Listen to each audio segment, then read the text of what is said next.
হযরত হুসাইন রাদিয়াল্লাহু তাআলা ওনার চিন্তা ভাবনা ছিল খলিফার ছেলে খলিফা হয়ে যাক, এই রীতিটা, এই নিয়মটা যেন বদলে যায়।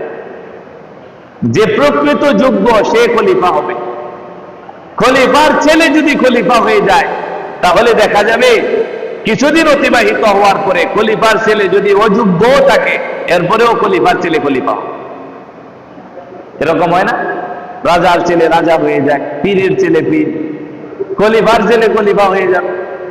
হযরত হুসাইন রাদিয়াল্লাহু তাআলা বলে না, খলিফার ছেলে খলিফা হয়ে গেলে আমরা তাকে মানব না, প্রকৃত যোগ্য যে তাকে খলিফা বানাতে হবে। উনি বলছে আমরা তার খেলাফতে বিশ্বাসী না, আমরা তাকে খলিফা মানতে রাজি না। নারাজি প্রকাশ করলেন। মদিনার কোন সাহাবায়ে কেরাম তার বায়াত মেনে নেন নাই। এমনকি হযরত আব্দুল্লাহ ইবনে জুবাইর রাদিয়াল্লাহু তাআলা মদিনা থেকে মক্কায় চলে গেছে, কেন? যেন ইয়াজিদের হাতে তার বায়াত গ্রহণ করতে না হয়। আমার ভাই দোস্ত বুজুর্গ, হযরত হুসাইন রাদিয়াল্লাহু তাআলা মদিনায় উনি সিদ্ধান্ত নিয়েছে ইয়াজিদের হাতে বায়াত গ্রহণ করবেন না।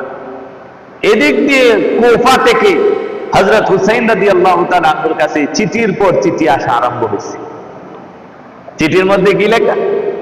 কয়ে আল্লাহ রসুলের দৌহিত্র আল্লাহ রসুলের নাতির ব্যাপারে বলতেছে। হুসাইন রাদিয়াল্লাহু তাআলা আনহু বরাবর লিখছে যে আমরা কুফার 1 লক্ষ মানুষ আমরা রেডি হয়ে আছি, আমরা অপেক্ষমান, আপনি আমাদের কুফাতে চলে আসুন। আপনি কুফাতে আসলে আমরা 1 লক্ষ মানুষ আপনার হাতে বায়াত হব। এরপরে আমরা ইয়াজিদের বিরুদ্ধে বিদ্রোহ করব। আমরা ইয়াজিদকে খলিফা হিসেবে মানতে রাজি না, আপনি আসেন, আমরা আপনাকে খলিফা হিসেবে মানব। কতজন মানুষ? 1 লক্ষ মানুষ। হযরত হুসাইন রাদিয়াল্লাহু তাআলা আনহু চিন্তা করতেছে, আরে 1 লক্ষ মানুষ আমার জন্য অপেক্ষা করতেছে, তারা ইয়াজিদকে খলিফা মানতে রাজি না, আমি গেলে আমারে তারা খলিফা মানবে।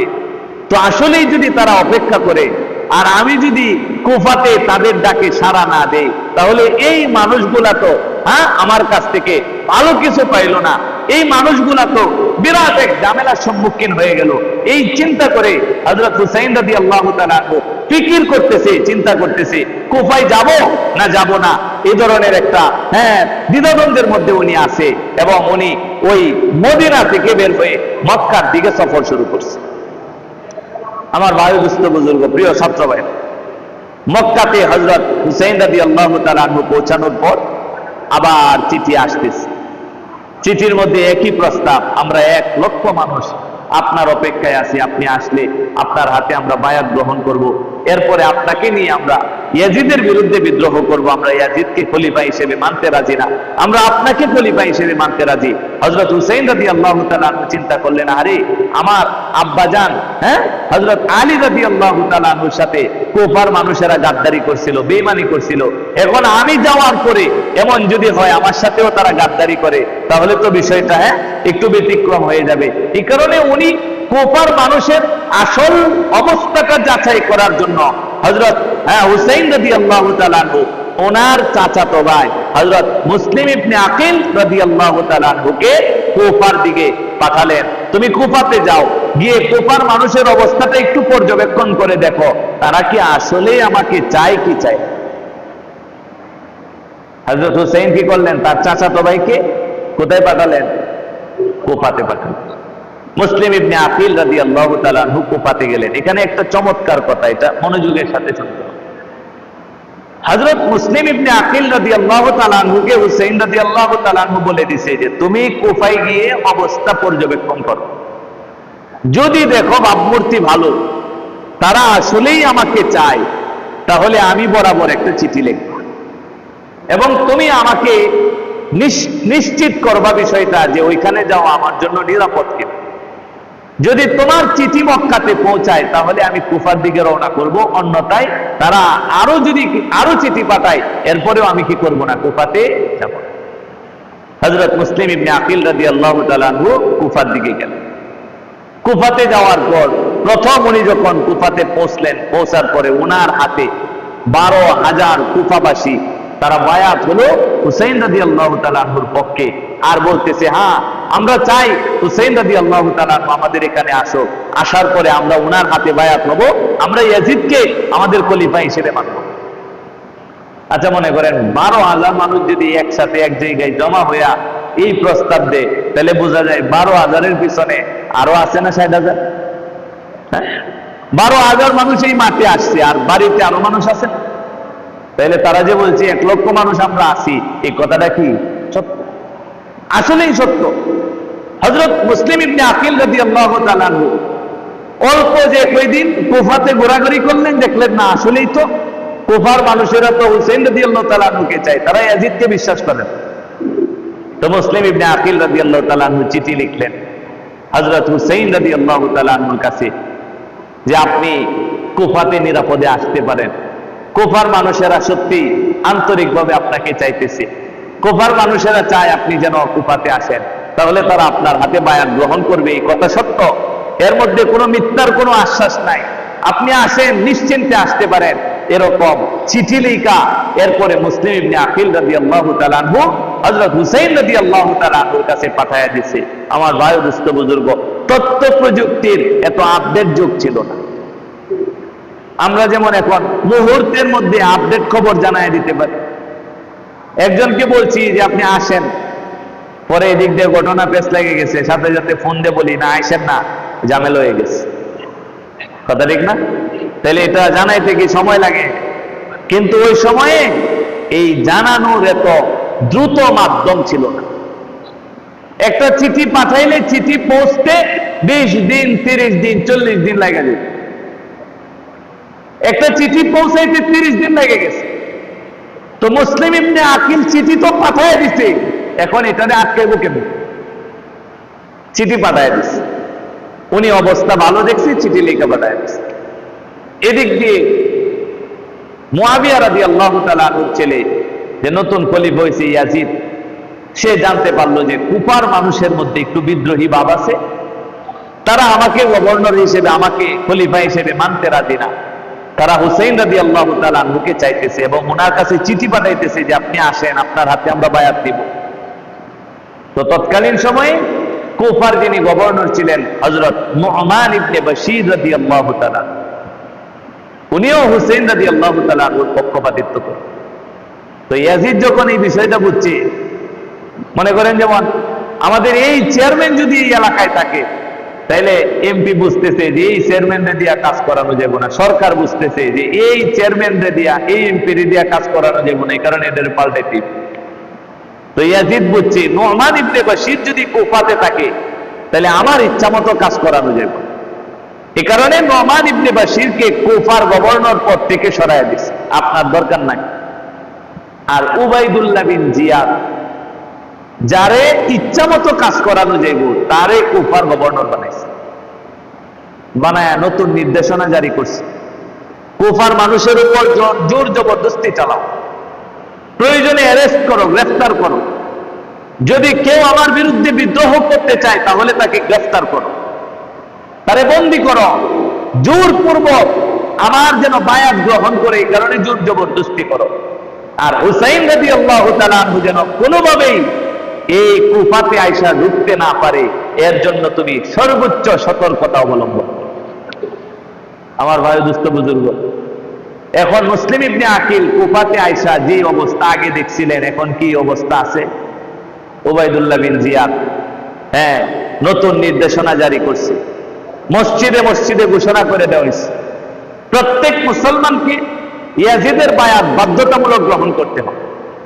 কেউ যদি বিদ্রোহ করতে চায় তাহলে তাকে গ্রেফতার করা হবে, কেউ যদি হুসাইন রাদিয়াল্লাহু তাআলা আনহুর দলে যোগ দিতে চায় তাহলে তার উপর জোর জবরদস্তি করা হবে, তাকে ধরে নেওয়া হবে, বন্দী করা হবে। এই সমস্ত নির্দেশনা এগুলা শোনার পরে মানুষেরা, কুফার মানুষেরা আস্তে আস্তে ভেঙে পড়লো। 1 লক্ষের দল আস্তে আস্তে হাজারে চলে আসলো, হাজারের দল আস্তে আস্তে শয়ে চলে আসলো, শয়ের দল আস্তে করে নিমিশেই শেষ হয়ে গেল।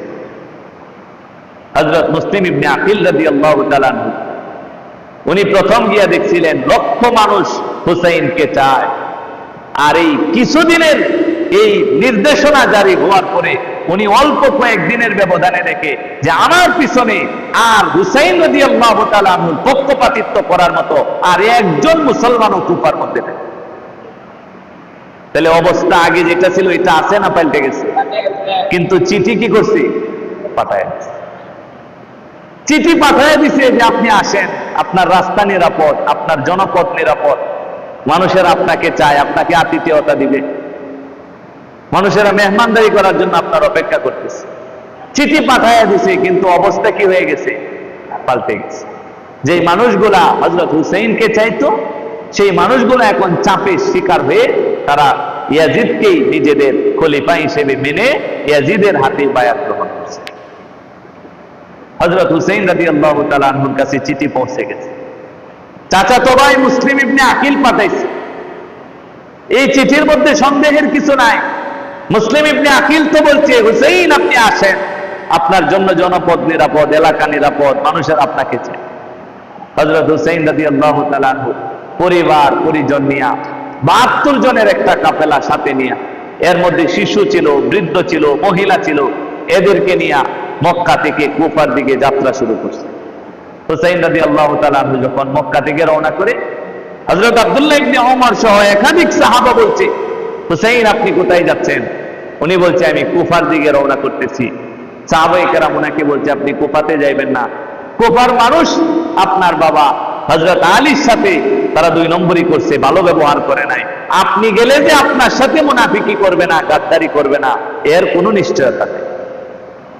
তো হযরত হুসাইন রাদিয়াল্লাহু তাআলা বলে, মুসলিম ইবনে আকিল যে চিঠি পাঠাই, মুসলিম ইবনে আকিলকে তো পাঠাইছিলাম অবস্থা নিরীক্ষণের জন্য, পর্যবেক্ষণের জন্য, সে তো অবস্থা বুঝে আমারে চিঠি পাঠাইছে, আমারে ওয়েলকাম জানাইছে। তো হযরত হুসাইন রাদিয়াল্লাহু তাআলা রওনা করছে।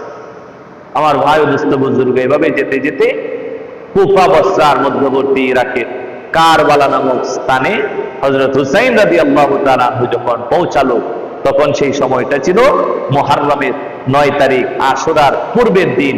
সেই দিনটাতে উনি ওই জায়গার মধ্যে অবস্থান নিলেন, রাত্রে অতিবাহিত করলেন। এরপরে সকালবেলা, উনাকে রাতেই অবরুদ্ধ করা হলো। সকালবেলা মজার বিষয় কি, হযরত হুসাইন রাদিয়াল্লাহু তাআলা উনি ফজরের নামাজের ইমামতি করলেন, আর উনার পিছনে সবাই মুসল্লি হইয়া ফজরের নামাজের ইক্তেদা করছে। ফজরের নামাজ ইমাম হুসাইন রাদিয়াল্লাহু তাআলা পড়াইছে। ফজরের পরে বাকবিতণ্ডা শুরু হয়েছে। উবাইদুল্লাহ বিন জিয়াদ নির্দেশনা জারি করছে। ইয়াজিদের প্রত্যক্ষ সমর্থন ছিল যে হুসাইন রাদিয়াল্লাহু তাআলা যেন কোনোভাবেই কুফাতে ঢুকতে না পারে। উবাইদুল্লাহ বিন জিয়াদও চলে আসছে, সঙ্গে সীমারও আছে, সেনানও আছে। হুসাইন রাদিয়াল্লাহু তাআলাকে অবরুদ্ধ করা হয়েছে। আল্লাহ নবীর নাতি হযরত হুসাইন রাদিয়াল্লাহু তাআলা বলছে, তোমরা যেহেতু আমাকে অবরোধ করেছো, আমি তো যুদ্ধ করার জন্য আসি নাই, সুতরাং তোমাদের কাছে আমার 3টা প্রস্তাবনা আছে, এর যে কোনো একটা আমাকে দিবে। 1 নম্বরে হুসাইন রাদিয়াল্লাহু তাআলা বলছে, আমি যেই মক্কা থেকে এসেছি তোমরা আমাকে ছেড়ে দাও, আমি সেই মক্কাতেই আবার ফিরে যাব। আমি মক্কা থেকে আসছি, আমি আবার মক্কায় ফিরে যাই, আমি যুদ্ধ করার জন্য আসি নাই। তোমরা যদি আমাকে অবরোধ করো, আমি কুফায়ও যাব না, আমি অন্য কোথাও যাবো না, আমি মক্কায় চলে যাব। বলে না, তারা মানতে রাজি। হযরত হুসাইন রাদিয়াল্লাহু তাআলা বলছে, তাহলে আমাকে তোমাদের খলিফা ইয়াজিদের কাছে নিয়ে যাও, আমি ইয়াজিদের সামনাসামনি দাঁড়িয়ে কিছু কথা বলবো। না, তারা এটাও মানতে রাজি। হুসাইন রাদিয়াল্লাহু তাআলা বলছে, তাহলে আমাকে ছেড়ে দাও স্বাধীনভাবে, কোন একটা মুসলিম রাষ্ট্রের সীমানার কাছে আমাকে পৌঁছে দাও, আমি সেখানেই গিয়ে একজন সাধারণ মুসলমানের মতো জীবনযাপন। আমি নবীর নাতি, আমি মক্কার সাহাবা, আমি মদিনার সাহাবা, আমি এই পরিচয়ে বাঁচবো না, আমি সাধারণ এক মুসলমানের মতো জীবনযাপন করব। 3টা প্রস্তাব দেওয়া হয়েছে হযরত হুসাইন রাদিয়াল্লাহু তাআলার পক্ষ থেকে। উবাইদুল্লাহ বিন জিয়াদ সেও প্রস্তাব কোন রকম একটা মেনে নেওয়ার মতো উপক্রম, কিন্তু এই যে সব সময় 1-2 জন মানুষ তাকে কানে ইন্ধন দেওয়ার জন্য, ফু দেওয়ার জন্য, এরকম 1-2 জন মানুষ তখনও ছিল। একজনের নাম হলো সীমার। উবাইদুল্লাহ বিন জিয়াদের কানে কানে বলতেছে, আরে শিকার সব সময় হাতের নাগালে আসে না, আপনি কি হুসাইন রে এই মোমেন্টে কোনো সময় পাইবেন? এই অবস্থায় পাইবেন? আজকে যে অবস্থায় পাইছেন, এত সুযোগ আর কখনো আপনার কাছে আসবে। এ কারণে আপনি এই শিকার কাজে লাগান, এই সুযোগকে কাজে লাগান, এই শিকারে ধরেন। হযরত হুসাইন বলতেছিলেন, আরে আমাকে মক্কায় ফিরে যেতে, না হয় ইয়াজিদের কাছে নিয়ে যাও, আমি তার সঙ্গে কথা বলি, অন্যথায় আমাকে ছেড়ে দাও, কোন এক মুসলিম রাষ্ট্রের সীমানার কাছে নিয়ে যাও, আমি সেখানে সাধারণ মুসলমানের মতো জীবনযাপন। কিন্তু ওনার একটা প্রস্তাবকেও মেনে নেওয়া হলো না। সেখানে রক্তক্ষয়ী যুদ্ধ আরম্ভ হলো। একে একে হযরত হুসাইন রাদিয়াল্লাহু তাআলা আনহু, তার সহচর, তার সফর সঙ্গী ৭২ জনের একটা পরিবারের অনেক, শুধুমাত্র অল্প কয়েকজন বৃদ্ধা মহিলা আর অল্প কয়েকজন শিশু ব্যতীত বাকি সবাইকে নির্মমভাবে কারবালার সেই প্রান্তরে শহীদ করে দেওয়া হলো। অবশেষে হযরত হুসাইন রাদিয়াল্লাহু তাআলা আনহু, উনি যখন জীবিত, উনি একা এই হাজার হাজার সৈন্যের বিরুদ্ধে লড়াই করছে। আল্লাহ রাসূলের নাতির গায়ের উপর কেউ আক্রমণ করবে, তরবারি চালাবে, বর্ষা দিয়ে আঘাত করবে, এই দুঃসাহস কেউ দেখাতে পারতেছিল না। অবশেষে সিনআন নামক একজন ব্যক্তি এবং সীমার এই দুইজনে মিলে বর্ষা আর তরবারি দিয়া হযরত হুসাইন রাদিয়াল্লাহু তাআলা আনহু গর্দানের মধ্যে আঘাত করে। আমার ভাই ও দোস্ত বুজুর্গ, হযরত হুসাইন রাদিয়াল্লাহু তাআলা আনহু সেই কারবালার প্রান্তরে ৬১ হিজরির মুহররমের 10 তারিখে এই আশুরার দিনে নির্মমভাবে শহীদ। পরবর্তীতে আরো অনেক ঘটনা ঘটছে। হযরত হুসাইন রাদিয়াল্লাহু তাআলা আনহু এই যে ওনাকে শহীদ করার পিছনে প্রকৃত দোষী কারা, তাদেরকে আমাদের শনাক্ত করতে। হযরত হুসাইন রাদিয়াল্লাহু তাআলা আনহু কারবালাতে শহীদ হয়েছে আশুরার দিনে। এই ঘটনা সংঘটিত হয়েছে। ওনার এই ঘটনা ঘটানোর পিছনে কারা প্রকৃত দায়ী, প্রকৃত দোষী, এটা আমাদেরকে আসল স্পষ্ট করতে হবে যে এই মানুষগুলা প্রকৃত দোষী। এর মধ্যে যারা একেবারে নিজেরা এর মধ্যে অংশগ্রহণ করছে, সিনআন, সীমার, এদের নাম ইতিহাসে আসছে।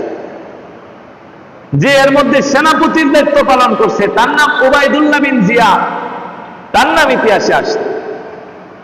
যে প্রত্যক্ষভাবে এই বিষয়টাকে অনুমোদন দিয়েছে, তার নাম ইয়াজিদ, তার নাম ইতিহাসে আসছে। তাহলে অপরাধী হলে সিনআন হবে, অপরাধী হলে সীমার হবে, অপরাধী হলে উবাইদুল্লাহ বিন জিয়াদ হবে, অপরাধী হলে ইয়াজিদ হবে। কিন্তু আমিরে মুআবিয়া হযরত মুআবিয়া রাদিয়াল্লাহু তাআলা আনহুকে সমালোচনা করার কোন সুযোগ মুসলমানের কাছে নেই। আমি প্রথমেই কথাটা বলেছিলাম, কোন সন্তানের অপরাধের সাথে যদি বাবা জড়িত না থাকে, তাহলে এই সন্তানের অপরাধের কারণে বাবাকে কোনো দোষারোপ করা যাবে। আল্লাহ রাব্বুল আলামিন পবিত্র কোরআনে একটা আয়াতের মধ্যে ইঙ্গিত দিয়েছে, ওয়ালা তাজিরু ওয়াজিরাতু ওয়িজরা উখরা। পৃথিবীর কেউ কিয়ামতের দিন অন্যের বোঝা বহন করবে না। খুব খেয়াল করবেন, আপনি আমি আপন দুই ভাই, আমি অপরাধ করছি, এই অপরাধের সাথে আপনার কোনো ধরনের সখ্যতা নাই, কোনো ধরনের কোনো সম্পৃক্ততা নাই। আপনি আমারে নিষেধ করছেন, বারণ করছেন, বাধা দিছেন, বাঁচানোর হাজার চেষ্টা করছেন, এরপরেও আমি অপরাধ করছি। তাহলে এই অপরাধের বোঝা কিয়ামতের মাঠে আমাকেই বহন করতে হবে, আমার অপরাধের বোঝা আপনি বহন করবেন। ঠিক ওই রকম সন্তান এবং বাবার ক্ষেত্রে, সন্তান অপরাধ করছে, এই অপরাধের সাথে বাবা কোনোভাবে জড়িত না, তো এই অপরাধের দায় বা কিয়ামতের মাঠে সন্তানকেই নিতে হবে, বাবা অপরাধের দায় নেবেন। আল্লাহ তাআলা বলছেন, ওয়ালা তাজিরু ওয়াজিরাতুন ওয়িজরা উখরা। কেউ অন্যের বোঝা বহন করবে না, প্রত্যেককেই তার নিজের কৃতকর্মের অন্যায়ের বোঝা নিজেকেই বহন করতে হবে। বাবা অপরাধ করছে, আমি নিষেধ করছি, বারণ করছি, বাধা দিছি, বাঁচানোর হাজার চেষ্টা করছি, উপায় অন্তর বাইর করছি, বাবা মানে নাই, করছি। তাহলে আমার বাবার অপরাধের বোঝা বাবাই বহন করবে, বাবার অপরাধের বোঝা আমি বহন করব। সন্তানের কারণে যদি নবীকে দোষারোপ করা যেত, তাহলে কেনানের কারণে হযরত নূহ আলাইহিস সালাতু ওয়াস সালামকে দোষারোপ করা যাচ্ছে। বাবার অপরাধের কারণে যদি সন্তানকে দোষারোপ করা যেত, তাহলে আমাদের মুসলিম মিল্লাতের পিতা হযরত ইব্রাহিম আলাইহিস সালাতু ওয়াস সালাম, আর যিনি মুসলিম মিল্লাতের পিতা ওনার পিতা আজর,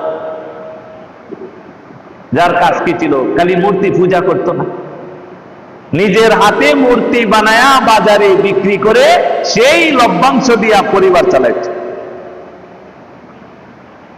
হযরত ইব্রাহিম আলাইহিস সালাতু ওয়াস সালাম বারবার বিভিন্ন ভাবে দাওয়াত দিচ্ছে, কত কথা বলছে।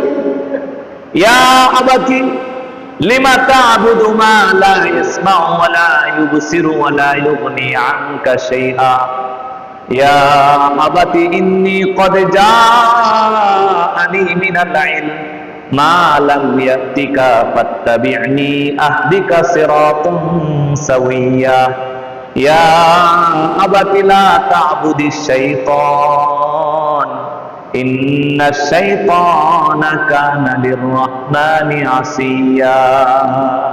কত কিছু বুঝাইছে, বাবারে বুঝাইছে আব্বা এমন জিনিসের ইবাদত কি জন্য করেন যে শোনে না, চোখেও দেখে না, আপনার কোনো উপকারও করেন। আচ্ছা কোন এরপরে আর কি আছে? বাবারে বলতেছে আব্বা এমন কঠোর বস্তুর ইবাদত কেন করেন যে কানে শুনে না, কান আছে, যার চোখ আছে কিন্তু চোখে দেখে না, যার হাত আছে, পা আছে, সব আছে, কিন্তু আপনার কোনো উপকার কোনোদিন করছে? কোন মূর্তি, কোন পূজারীর উপকার করে? সেই জিনিসের ইবাদত কেন করেন আব্বা? এটা ছাড়েন। ইন্নী ক্বাদ জাআনি মিনাল ইলম মা লাম ইয়াতিকা ফাত্তাবি'নি আহদিকা সিরাতান সাওয়্যা। আব্বা আমার কাছে এমন এক ইলম আসছে যে ইলম আপনার কাছে এসে পৌঁছে নাই। ফাত্তাবি'নি, আপনি আমাকে অনুসরণ করুন, আমি সন্তান, আমাকে অনুসরণ করুন। আল্লাহ আমার কাছে এমন এক ইলম পাঠাইছে, যদি আমার কথাটুকু আপনি মেনে নিন, আহদিকা সিরাতান সাওয়্যা, আমি এক সরল, সঠিক, সহজ সিরাতে মুস্তাকিমের রাস্তাটা আপনি বাবাকে দেখায়া দিব। আপনি আমার যে কথাটা বলতেছি এটা শোনেন না। লা তা'বুদিশ শাইতান, শয়তানের আনুগত্য করেন না। ইন্নাশ শাইতানা কানা লির-রাহমানি আসিয়া, শয়তান তো রহমানের অবাধ্য ছিল। আপনি শয়তানের ইবাদত কেন? এই যে এত সুন্দরভাবে দাওয়াত দেওয়ার পরে বাবা কি বলছে?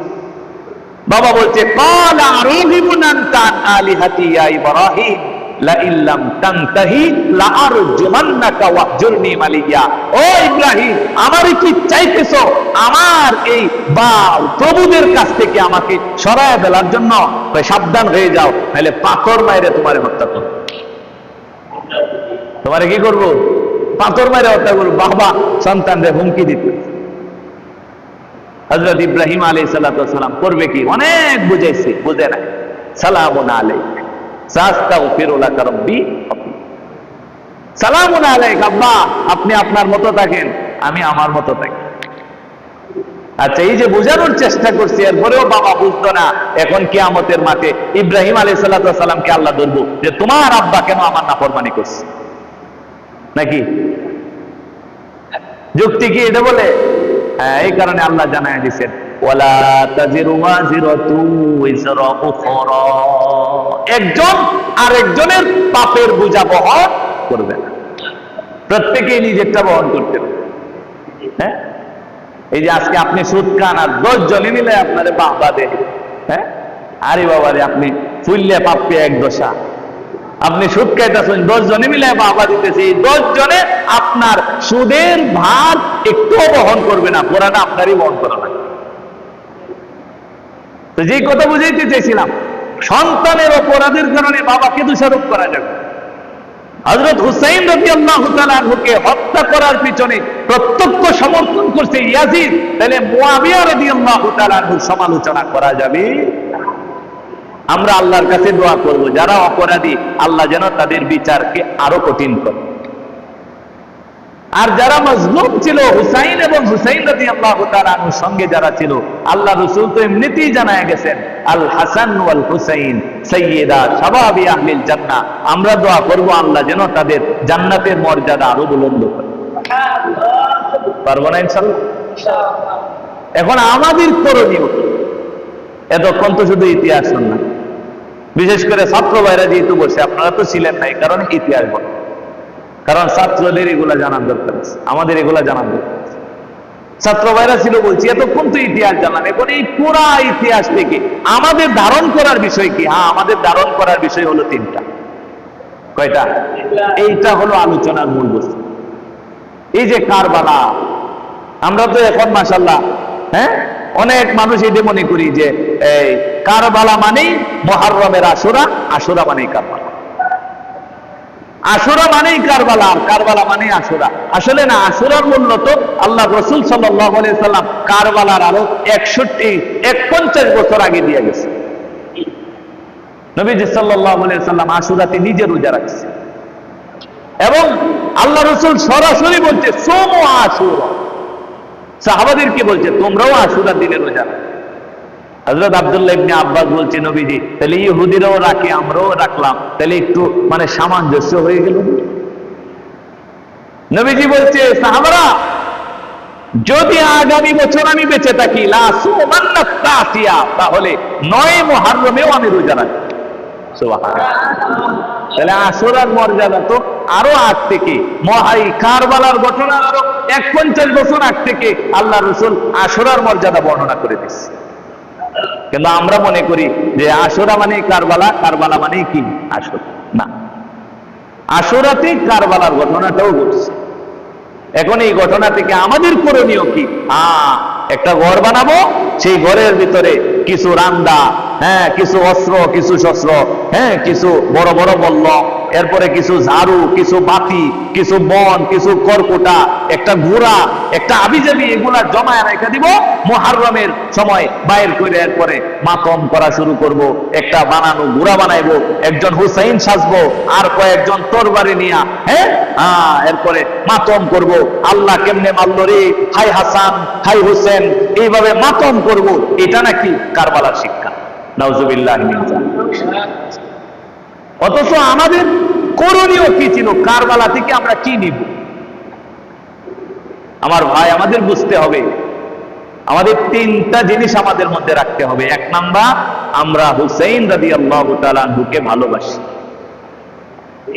আমরা হুসাইনকে কি করি? ভালোবাসি। আর ভালোবাসার বহিঃপ্রকাশ হলো অনুসরণ। ভালোবাসার বহিঃপ্রকাশ কি? অনুসরণ। এখন এই রিসেন্টলি বোঝা সবচেয়ে সহজ। যারা ব্রাজিলকে ভালোবাসে তারা হলুদ গেঞ্জি গায়ে দেয়,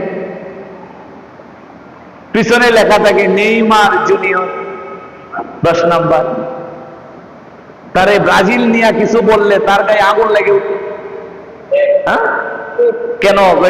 নেইমারের চুলের কাটিংটা যেমন, সে ওই রকম কাটিং দেয়। কেন? এটা অনুসরণ। অনুসরণ কেন? কারণ সে তাকে ভালোবাসে। যারা আর্জেন্টিনাকে মোহাব্বত করে তারা আকাশি কালার গেঞ্জি গায়ে দেয়। কথা ঠিক না? কেন? এটা অনুসরণ। অনুসরণ কেন? তো ভালোবাসে যে।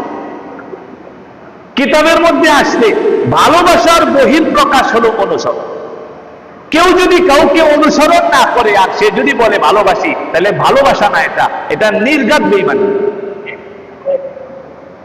আপনি আল্লাহ রসুলের অনুসরণ করবেন না, আর সেদিন মুখে মুখে বলবেন আমি নবীরে ভালোবাসি, নবীরে ভালোবাসি। নবী সাল্লাল্লাহু আলাইহি ওয়াসাল্লাম বলছে এটা গাদ্দারি, এটা বেঈমানি, এটা মুনাফিকি। কারণ যে ভালোবাসে সে কি করে? অনুসরণ করে। হযরত হুসাইন রাদিয়াল্লাহু তাআলা আনহু অনুসরণ মাতম করা না। হযরত হুসাইন রাদিয়াল্লাহু তাআলা আনহুর অনুসরণ নিজের ভালো জামা টেনে ছিঁড়ে ফেলা না। হযরত হুসাইন রাদিয়াল্লাহু তাআলা আনহুর অনুসরণ ওই দা বল্লম রান্দা উঁচু করে এরপরে হাই হুই করা, এগুলা হুসাইন রাদিয়াল্লাহু তাআলা আনহুর অনুসরণ। হুসাইন রাদিয়াল্লাহু তাআলা আনহুর অনুসরণ হবে এই আশুরার সময় রোজা রাখা। হুসাইন রাদিয়াল্লাহু তাআলা আনহুর অনুসরণ হবে আল্লাহ পাক রব্বুল আলামিনের কাছে দোয়ায় মগ্ন হওয়া। হুসাইন রাদিয়াল্লাহু তাআলা আনহুর অনুসরণ হবে হকের উপর অবিচল থাকা। বাতিল যতই মজবুত আর যত বিশাল জামাত হোক না কেন, হক পরিত্যাগ করা যাবে না। এটা হলো হুসাইন রাদিয়াল্লাহু তাআলা আনহুর অনুসরণ। আমার ভাই ও দুস্থ বুজুর্গ, আমাদের 1 নম্বর সিদ্ধান্ত হলো আমরা হুসাইনকে ভালোবাসি। এটা হলো আমাদের প্রথম কথা। কেন ভালোবাসি?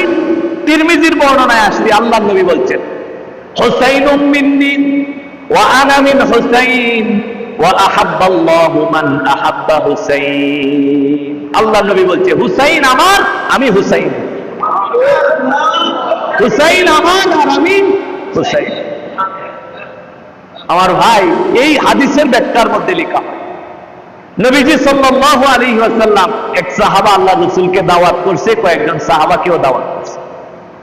নবীজি এই সাহাবাদেরকে নিয়ে দাওয়াত খাওয়ার জন্য যাইতেছেন, রাস্তা দিয়ে যাচ্ছেন, হঠাৎ তাকায় দেখে হুসাইন এক জায়গার মধ্যে বাচ্চাদের সাথে খেলাধুলা করতেছে। নবীজি সাল্লাল্লাহু আলাইহি ওয়াসাল্লাম সাহাবাদের জামাত ছেড়ে রাস্তা থেকে নামছে, নেমে এইভাবে 2টা হাত উঁচু করছে। হাদিসের ব্যাখ্যার মধ্যে লেখা হয়, হাত 2টা উঁচু কইরা আমরা যে এইভাবে আমাদের ছোট বাচ্চাদেরকে ডাক দিই না, আল্লাহর নবী এইভাবে হুসাইন রাদিয়াল্লাহু তাআলা ঘুরে ডাকছে। আমার ভাই, আল্লাহর রাসূল ডাক দিছে, হুসাইন একবার ডানে যায়, একবার বামে যায়। ছোট বাচ্চাদেরকে ডাক দিলে দেখেন না, হ্যাঁ, তারা তামাশা করে, এদিকে দৌড়ায়, ঘুরে আসে না, সহজে আসতে চাই না। হুসাইন রাদিয়াল্লাহু তাআলা আনহু নবীর কাছে আসে না, একবার ডানে যায়, একবার বামে যায়। আল্লাহর নবী সাল্লাল্লাহু আলাইহি ওয়াসাল্লাম হাত 2টা এইভাবে রাখা হুসাইনকে ডাকতেছে। হযরত হুসাইন রাদিয়াল্লাহু তাআলা অনেকক্ষণ পরে নবীর কাছে আসছে। সাহাবা বলেন, আমি তাকায় তাকায় দেখতেছিলাম, আল্লাহর নবীর কাছে যখন তার নাতি আসছে, তখন নবীজির ডান হাতটা হুসাইন রাদিয়াল্লাহু তাআলা টুকনির নিচে দিছে, আর বাম হাতটা মাথার তালুর উপরে রাখা হযরত হুসাইনের চেহারার মধ্যে নবীজি একটা চুমা দিছে। আল্লাহর নবী চুম্বন করে বলেন, হুসাইনুম মিন্নি ওয়া আনা মিন হুসাইন। হুসাইন হলো আমার, আর আমি হলাম হুসাইনের। ওয়া আহাব্বাল্লাহু মান আহাব্বা হুসাইন। আমার হুসাইন রে দুনিয়ার মধ্যে যে মুহাব্বত করবে, আল্লাহ পাক রব্বুল আলামিন সেই বান্দাটারে মুহাব্বত করবে। এই কারণে আমরা হুসাইনকে ভালোবাসি। কেন? আল্লাহর নবী হুসাইনকে ভালোবাসেন। হুজুর কিছুদিন আগে হজ থেকে আসছে, এই হজে গেলে, উমরায় গেলে, এরপরে কানায় কাবা, রুকনে ইয়ামানির পরের কোনা, এটার মধ্যে হজরে আসওয়াদ, জান্নাতি পাথর, সাদা হয়ে আসছিল, গুনাহ টানতে টানতে কুচকুচে কালা হয়ে গেছে। হযরত ওমর রাদিয়াল্লাহু তাআলা শাসন আমলে হযরত ওমর যখন হজ করতে গেছিলেন, তখনই হজরে আসওয়াদের সামনে দাঁড়ায় বলছিলেন, ও পাথর, তুমি হজরে আসওয়াদ, তুমি সাধারণ একটা পাথর। আমি ওমর কোনোদিন তোমারে চুম্বন করতাম না যদি আমার হাবিব তোমারে চুম্বন না করত। আমি তোমারে জীবনেও চুমা দিতাম না। তুমি তো পাথর, তোমার মধ্যে কি আছে? কিচ্ছু নাই তোমার মধ্যে। হ্যাঁ, আমি তোমারে চুমা দিব মোহাব্বত করে। কেন? কারণ আমার হাবিব মোহাব্বত করে তোমারে চুমা দিছে। আমার ভাই, এটা হলো মোহাব্বত, এটা হলো ভালোবাসা। নবীজি সাল্লাল্লাহু আলাইহি ওয়াসাল্লাম হুসাইনকে ভালোবাসতেন। এই কারণে আমরাও কি করব? হুসাইনকে ভালোবাসব। আর হুসাইনকে ভালো না বাসা যাইব কই? আল হাসান ওয়াল হুসাইন সাইয়্যিদা শাবাবি আহলিল জান্নাহ। আল্লাহর নবী তো জানায় দিলেন, হাসান হুসাইন জান্নাতের যুবকদের সর্দার। এই কারণে 1 নম্বর কথা, আমরা হুসাইনকে কি করি? ভালোবাসি। আজ আপনি একটা মানুষকে ভালোবাসেন, এই মানুষটারে আরেকজনে অন্যায় ভাবে হত্যা করছে, আপনার মনে কি আঘাত লাগবে না? এই কারণে আমাদের দ্বিতীয় কথা, হুসাইনের শহীদ হওয়াতে আমরা চরম ভাবে ব্যথিত। 1 নম্বর কথা, আমরা হুসাইনকে ভালোবাসি। 2 নম্বর কথা, হুসাইনের শহীদ হওয়াতে আমরা ভীষণ ভাবে ব্যথিত, আমরা ক্ষত বিক্ষত, আমাদের হৃদয়ে বিরাট এক আঘাত লাগছে হযরত হুসাইনকে কারবালার প্রান্তরে নির্মম ভাবে হত্যা করার কারণে। কথা কয়টা গেছে? 2টা। 1 নম্বর, আমরা হুসাইনকে ভালোবাসি। 2 নম্বর, হুসাইনকে অত্যাচার করে হত্যার কারণে আমরা ব্যাপকভাবে কি? আমরা ব্যথিত। 3 নম্বর, হুসাইনের মোহাব্বত আমাদের ভিতরে আছে, তার শহীদ হওয়াতে আমরা ব্যথিত, কিন্তু কারবালাকে কেন্দ্র করে শরীয়ত বিরোধী কোনো কাজ করতে আমরা সম্মত না। কারবালাকে উসিলা দিয়া, কারবালাকে কেন্দ্র করে শরীয়ত বহির্ভূত, শরীয়ত যেটাকে সাপোর্ট করে না, এই ধরনের কোন কাজ আমরা মুসলমান হিসেবে করতে পারি না। এই কথাটা বলেই শেষ করে দিই। হযরত হুসাইন রাদিয়াল্লাহু তাআলা এই এক বর্ণনার মধ্যে আসছে, উনি কারবালার এই আশুরার দিনের আগের যে রাত্রটা, এই রাত্রে উনি ঘুমাইছিলেন। উনি রাত্রেবেলা অনেক ধরনের স্বপ্ন দেখছেন। এর মধ্যে একটা স্বপ্ন দেখার পরে হযরত হুসাইন রাদিয়াল্লাহু তাআলা যখন জাগ্রত হলেন, তখন ওনার বোনের কাছে ওনার বোন ওনাকে জিজ্ঞাসা করতেছিল। হুসাইন রাদিয়াল্লাহু তাআলা বলতেছিলেন, আমি তো স্বপ্নে দেখছি, ওই স্বপ্ন দেখে আমার মনে হইতেছে আমি অচিরেই আমার নানার সাথে সাক্ষাৎ করব। সুবহানাল্লাহ। তো এই কথাটা শোনার পরে হযরত হুসাইন রাদিয়াল্লাহু তাআলা বোন কান্নাকাটি করা আরম্ভ করছে। তো উনি ওনার বোনকে বলতেছিল, দেখ, আমি যদি শহীদ হয়ে যাই নিকটবর্তী সময়, আমি যদি মারা যাই, সাবধান, আমার মৃত্যুর পরে তোমরা মাতাম করো না, তোমরা মাতম করো না আমার মৃত্যুর পরে। কেন? কারণ নবীজি সাল্লাল্লাহু আলাইহি ওয়াসাল্লাম স্পষ্ট ভাষায় বলে দিয়েছেন, লাইসা মিন্না মান লাতামাল হুদুদা ওয়া শাক্কাল জুয়ুবা ওয়া দাআ বিদাওয়াল জাহিলিয়া। নবীজি বলছেন, আমার উম্মতের মধ্যে কেউ যদি মাতম করে, কই কেমনে? গালের মধ্যে খামসা। গালের মধ্যে কি করে? খামসা। অনেক মহিলা আছে না, দেখবেন সন্তান যদি মারা যায় তাহলে জমিনের মধ্যে সমানে খামসায়, গায়ের মধ্যে খামসায়, গালের মধ্যে খামসায়, আশ্রায়। কই কেন? কই মাতম করতেছে। নবী বলেন, আমার উম্মতের কেউ যদি মাতম করতে গিয়া গালের মধ্যে খামসায়, ওয়াশাক্কুল জুয়ুব, তার জামা যদি টেনে ছিঁড়ে ফেলে, মানে এটা মুহাব্বত দেখাইতেছে। ওয়া দাআ বিদাওয়াল জাহিলিয়া, জাহিলি যুগে মানুষেরা অন্ধকার যুগে যে সমস্ত কৃষ্টি কালচার, যে সমস্ত আচার আচরণ দেখাইতো, এই ধরনের কোন কালচার যদি আমার উম্মতের কেউ নতুন করে লালন করে আর সমাজে প্রতিষ্ঠা করে, নবী বলেন, লাইসা মিন্না, সেই মানুষটা আমি নবীর উম্মতের দলভুক্ত হতে পারে না।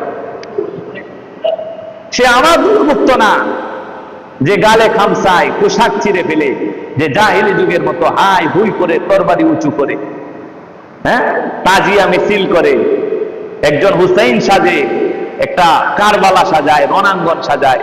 নবীজি বলেন, যারা এরকম কাজ করে তারা আমার দলের অন্তর্ভুক্ত। আল্লাহ রাব্বুল আলামিন আমাদের এই জনপদটারে হেফাজত করছে, আলহামদুলিল্লাহ। আমাদের পাশেই আছে, এদিকে কত দূর আছে আমি জানি না, কিন্তু এদিকে একটু পার হইলে কাস্তপল্লীর পরেই, হ্যাঁ, পহেলা মুহররম থেকে শুরু হয়ে যায়, একেবারে আজকেও চলতেছে। এরপরে আমি কিছুদিন আগে একবার অষ্টগ্রাম গেছিলাম। অষ্টগ্রামে মাহফিলে গেছি, মাহফিল শেষ করার পরে আমার একজনে ধরে নিয়ে গেছে, হুজুর আইন আপনার একটা আশ্চর্য জিনিস দেয়। পরে আমারে নিয়ে গেছে, নিয়ে যাওয়ার পরে দেয়াইছে এক বিশাল বড় ঘর, পাশে মসজিদ, মসজিদের পাশেই একটা ঘর, একেবারে তালাবদ্ধ। তো আমি তারে জিজ্ঞাসা করলাম, এই ঘর কি? কয় এটা হলো মাতম ঘর। এটা কি ঘর? মাতম ঘর। আপনারা মোবাইলের মধ্যে হয়তো পাইছেন কিনা, অথবা সার্চ দিয়ে দেখেন। আমাদের কিশোরগঞ্জের মধ্যে অষ্টগ্রামে এই তাজিয়া মিছিল এবং এই কারবালাকে কেন্দ্র করে সবচেয়ে বেশি অপসংস্কৃতি। এটা মাতম ঘর। আমি মাতম ঘর চিনি না, আমি জিজ্ঞেস করি মাতম ঘর মানে কি? হুজুর, এই যে কারবালার সময় আমাদের এনে বড় করে ঘোড়া বানা, এরপরে একজন হুসাইন সাজে, এরপরে সবাই তলোয়ার রান্দা এগুলা নিয়ে মাঠে নামে পরে এরা সবাই একটা অনুষ্ঠান কালচার তৈরি করে। তো এই যে যন্ত্রপাতি এগুলা যেন হারায় না যায়, এই কারণে এই ঘরের ভিতরে তালাবদ্ধ করে রাখা হয়, বছরে একবার বের করা। আল্লাহ আমাদেরকে হেফাজত করছে না? আমাদের ফুলের ঘাটে যদি এমন একটা হইতো, আল্লাহ আমাদেরকে হেফাজত করছে। আল্লাহ পাক রব্বুল আলামিন আমাদেরকে বুঝার তৌফিক দান করুন। বায়ুদুস্থ বুজুর্গ, এক নাম্বার আমরা হুসাইনকে ভালোবাসি। দুই নাম্বার, হুসাইনের এই শহীদ হওয়াতে আমরা ব্যথিত।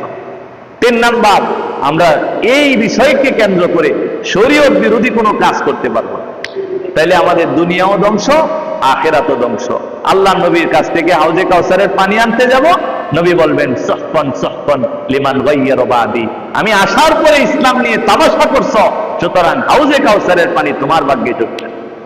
আল্লাহ রাব্বুল আলামিন আমাদেরকে বোঝার তৌফিক দান করুন। কি আমল করবেন? রোজা রাখেন, হুসাইনের জন্য নফল নামাজ পড়ে দোয়া করেন, হুসাইনের প্রকৃত জীবনীটা পড়েন। হুজুর তো একটা আমল শিখাই দিলেন, এরকম একটা মজলিস করেন, কইরা হুসাইনের আলোচনা করে এরপরে সবাইকে নিয়ে হুসাইন রাদিয়াল্লাহু তাআলা আনহু সহ যারা শাহাদাত বরণ করছে সবার জন্য দোয়া করেন। হ্যাঁ, আজকেও খতম করা হয়েছে। কি মনে করছেন আপনি এগুলা করেন? মুসলমান বড় মানে বড় এরা বজ্জাত জাতি। বর্তমান সময়ের মানুষ দেখবেন মানে এরা মান্যত করতে রাজি। কই কি মান্যত? মুরগি দেলবো, টাকা দেলবো, কিন্তু রোজা রাখতে রাজি না। হ্যাঁ? যেটা কষ্ট হইব শারীরিক মানে শরীর জানবো এটা করতে রাজি না। 8 রাকাত এই 10 রাকাত নফল নামাজ পড়েন, 2 রাকাত করে নফল নামাজ পড়েন। হ্যাঁ, এই দিনে আল্লাহর নবীর নাতি শহীদ হয়েছে, আপনি নবীর মোহাব্বতে 1 লক্ষ বার দুরূদ শরীফ পড়েন। ও এগুলা পারে না, খালি পারে কি ওই হুল্লুর। হ্যাঁ, নামাজের খবর নাই। এই হুসাইনি চেতনা নিয়ে বাইরে গেছে। এগুলা আসলে চেতনা না, এগুলা ভণ্ডামি। আল্লাহ রাব্বুল আলামিন আমাদেরকে বুঝার তৌফিক দান করুন। এই যে কথাগুলি বললাম এর একেবারে মুলাখাস, যেটা কোন ধরনের অন্যায় কাজে শরীয়ত বিরোধী শরীয়ত বহির্ভূত কোনো কাজে শামিল হওয়া যাবে না। আল্লাহ রাব্বুল আলামিন আমাদেরকে কথাগুলি বোঝা এবং আমল করার তৌফিক দান করুন। আমিন। ওয়া মা আলাইনা ইল্লাল বালাগ। আসসালামু আলাইকুম ওয়া রাহমাতুল্লাহ।